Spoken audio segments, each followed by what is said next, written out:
Estate શાખાની આંખ લાલ ચુસ્ત. જામનગર શહેરમાં બર્ધન ચોકમાં યુસુફ ગફરાભાઈએ ગેરકાયદે વગર રજા ચિઠ્ઠીએ ગેરકાનૂની રીતે બાંધકામ કરવામાં આવ્યું હતું, ત્યારે જામનગર મહાનગરપાલિકા દ્વારા તારીખ 23/10/2023ના રોજ 262 મુજબની આખરી નોટિસ ફટકારી હતી.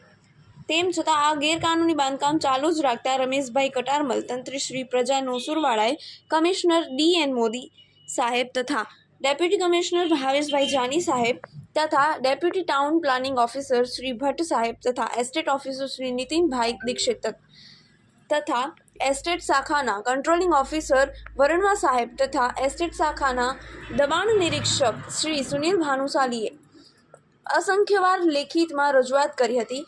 આ ગેરકાનૂની બાંધકામ ન તોડવા માટે એક કોર્પોરેટરશ્રીએ 6 આંકડાની રકમ લીધી હોવાની લોકચર્ચા થઈ રહી હતી.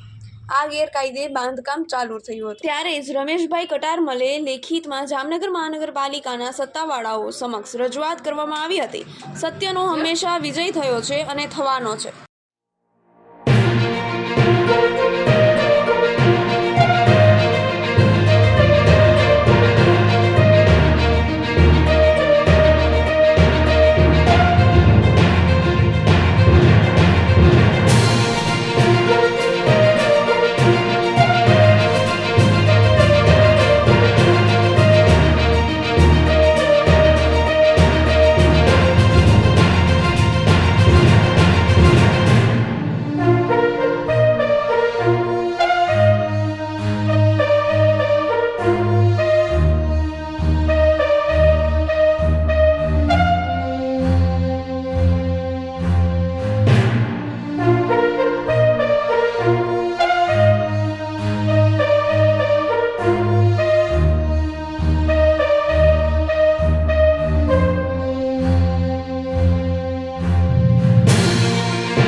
બર્ધન ચોક વિસ્તારમાં આશરે 450 ફૂટ જેટલી જગ્યામાં ગ્રાઉન્ડ ફર્સ્ટ તેમજ સેકન્ડ ફ્લોરનું ગેરકાયદેસર રીતે બાંધકામ કરી દેવામાં આવેલું હતું, જેને ઓક્ટોબર 2023ની અંદર નોટિસ આપી એ લોકોને આધાર પુરાવા રજૂ કરવા જણાવવામાં આવેલું હતું.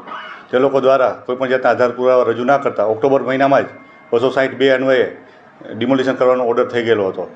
તેઓ દ્વારા કોઈપણ જાતનું ડિમોલિશન ન કરતા આજ રોજ TPO શાખા, એસ્ટેટ શાખા, લાઇટ શાખા, ફાયર શાખા, પોલીસ બંદોબસ્ત સાથે આજ સવારથી ડિમોલિશનની કામગીરી ચાલુ કરવામાં આવેલી છે અને આજના દિવસમાં એ ડિમોલિશનની કામગીરી પૂર્ણ કરી દેવામાં આવશે. આશરે 1500 ફૂટ જેટલું બાંધકામ તેઓ દ્વારા કરી દેવામાં આવેલું છે. ઓક્ટોબર મહિનામાં આ બાંધકામ હતું ચાલુ હતું ત્યારે એમને નોટિસ આપવામાં આવી. ત્યારબાદ પણ એ લોકોએ બાંધકામ બંધ ના કર્યું અને ડિમોલિશનનો ઓર્ડર થયા બાદ પણ તે લોકો દ્વારા ડિમોલિશન પણ કરવામાં ના આવતા મહાનગરપાલિકાએ ના છૂટકે આજે ડિમોલિશનની કામગીરી હાથ ધરવામાં આવેલી છે. તેની દુકાન વિરુદ્ધ અરજીઓ પણ કોર્પોરેશનમાં આવેલી હતી, જે અરજીઓને ધ્યાને રાખી તેઓને નોટિસ અને આપવામાં આવેલી હતી. નોટિસનો જવાબ ન મળતા 262નો ઓર્ડર કરી અને ડિમોલિશન આજરોજ હાથ ધરવામાં આવેલ છે.